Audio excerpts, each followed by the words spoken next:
Welcome to Vet Zone, where passion for animals, science, and medicine lives.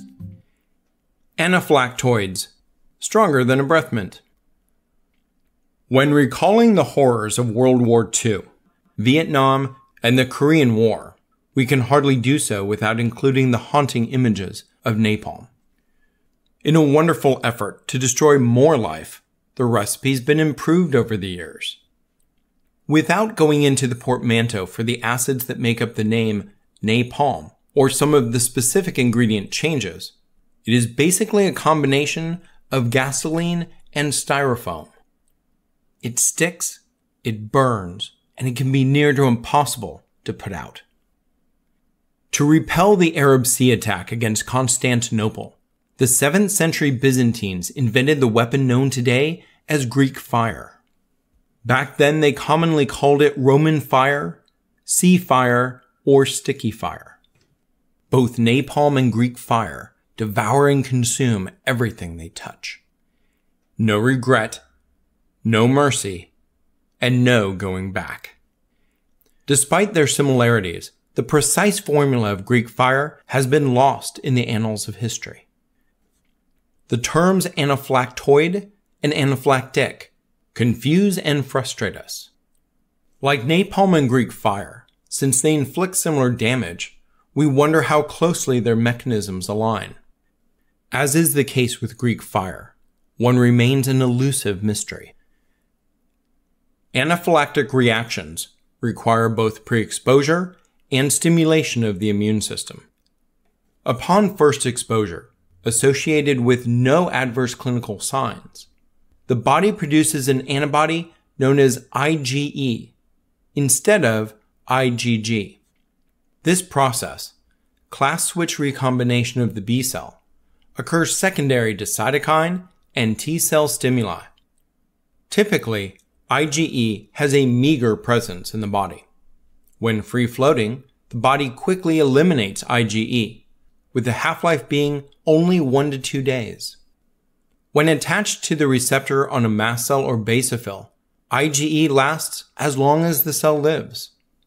Upon subsequent exposure, this IgE cross-links on mast cells and basophils, leading to the systemic and massive release of cytokines. Depending upon the level of cytokines, the results can range from itching and rash, to facial edema, to shock or even death. The key to this reaction, also known as type 1 hypersensitivity reaction, is prior exposure. To generate an IgE response, the immune system requires affinity maturation. This takes days to weeks to complete. Anaphylactoid reactions also involve the degranulation of mast cells and basophils. While we don't understand the exact mechanism, IgE does not play a part. How do we know? Because anaphylactoid reactions occur against a single first exposure to a compound. The body has never seen this compound before. To have IgE present, we need prior exposure, we need affinity maturation. When the clinical signs of anaphylaxis and shock occur, for an injection that the patient has never before been given, we label this an anaphylactoid reaction. This can happen with drugs, vaccines, and other injectables.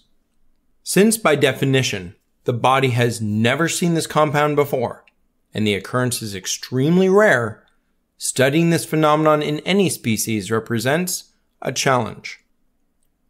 Like napalm and Greek fire, anaphylaxis and anaphylactoid reactions generate destruction. Unlike napalm and Greek fire, we deal with both immune reactions on a regular basis. Some injectables in medicine are known to lead to a type 1 hypersensitivity or anaphylaxis, and others are known to almost exclusively have anaphylactoid reactions. While treatment for both is the same, how we predict and manage them across populations and time differs. However, stronger than anything that we've discussed today is our curiosity to better understand. This fire sticks to our soul and burns eternally. Thank you for listening.